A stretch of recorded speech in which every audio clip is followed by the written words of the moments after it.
panelists to give their presentations in about 10 or 15 minutes so that we have time for Q&A afterwards. When I moderated a panel at the December meeting, I made the same request of the panelists.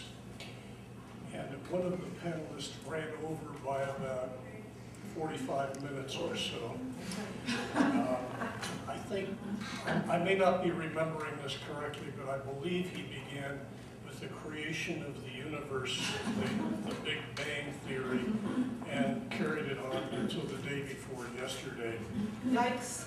So I would hope that the three of you would keep it to the 10 or 15 minutes so that we have some time for proper Q&A. Kay and I were in Nigeria last weekend, and a speaker at a banquet we attended made a statement to the effect that Nigeria was a country of the future, and that people had been saying that about Nigeria for something like the previous 50 years.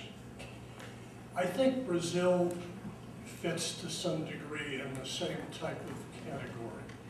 The potential in its people and its resources are marvelous, and yet, for the most part, it has not, and I defer if I'm interpreting this incorrectly, for the most part, until recently, it has not reached that potential or begun to reach that potential.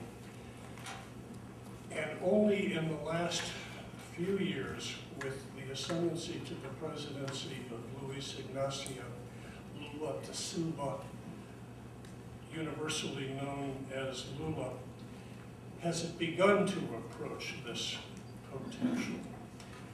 And I think we are at a point where people who are knowledgeable about Brazil, as our three panelists are, can assess what has happened both before Lula's ascendancy to the presidency and since, and what may happen in the future. All three of our panelists, of course, were ICWA members, ICWA fellows in Brazil. Happily, their time there was divided. Ann Mische was there at the end of the 1980s, Susan Sterner at the end of the 90s, and Raphi Soifer at the end of the 2000s, whatever the proper term for that is, but the first is. So they're separated roughly by 10-year intervals, which gives room for three different perspectives.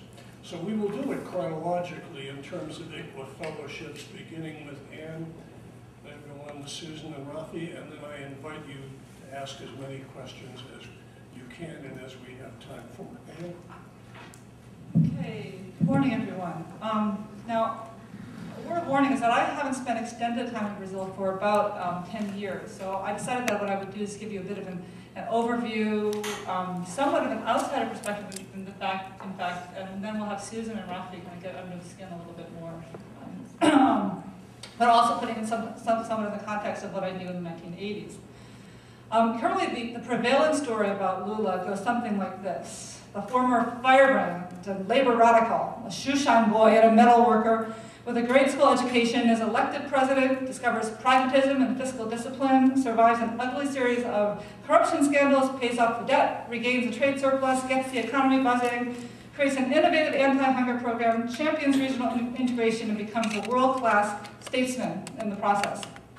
Now, Time magazine recently quoted a political rival as saying, the danger with Lula is that he can be rather messianic, but he's one of the world's most intelligent politicians. So we can call this narrative, Lula the convert, or maybe it's like Lula the bon, the good Lula.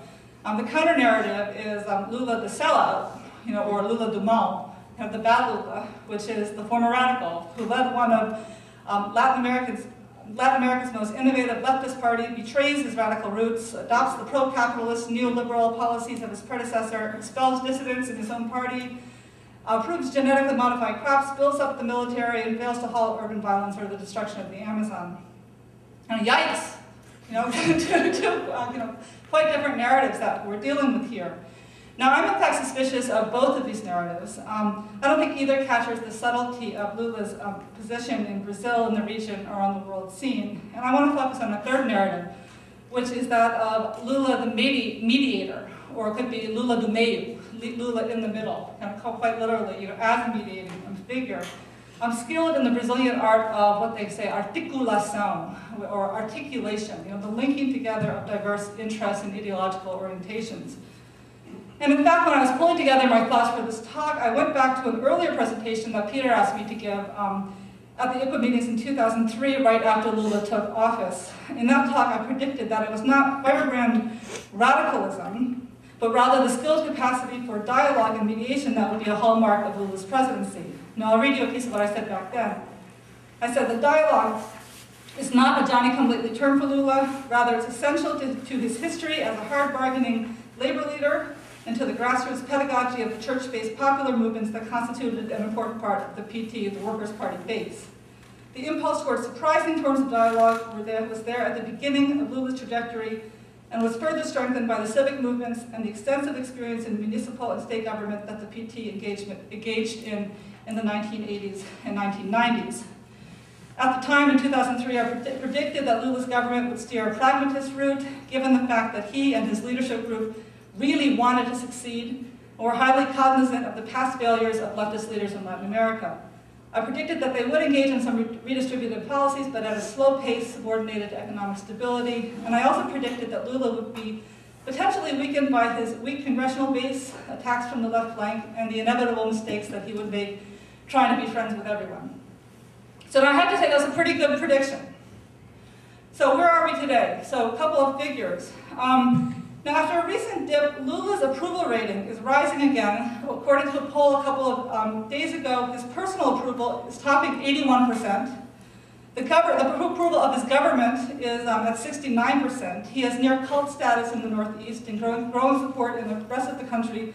His popularity seems to be increasing across all social groups in Brazil at this point. Now, this is despite the fact that the economy contracted about 50% from this time last year due to the global recession. However, the Folha de São Paulo reported a couple of days ago that industrial production has picked up in 7 out of 14 regions surveyed, including the powerhouses of São Paulo and Minas Gerais.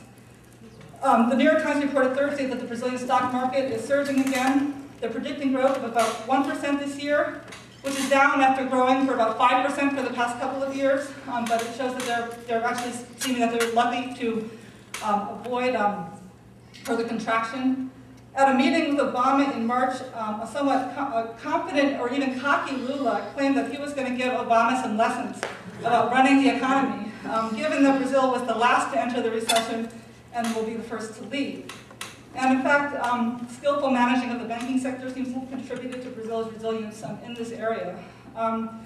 Recent press coverage has been really glowing, and in fact, I've noted an odd convergence in recent reports, both from the financial and strategic forecasting reports that Ed Sutton sends me, and the reports of the Progressive Council on Hemispheric Affairs, which have both focus on Lula's skill as a mediator. So the Wall Street Journal writes, Mr. Da Silva has proven himself an adept bridge builder who seems equally at home having barbecue with George Bush or drinking a cafe cubano with Raul Castro. The Council on Hemispheric Affairs talks about Lula's bear hug diplomacy, his shrewd political skill in both trying to ease Washington's relationship with Chavez, while at the same time promoting Brazil as an alternative future partner for oil supply at the same time. So some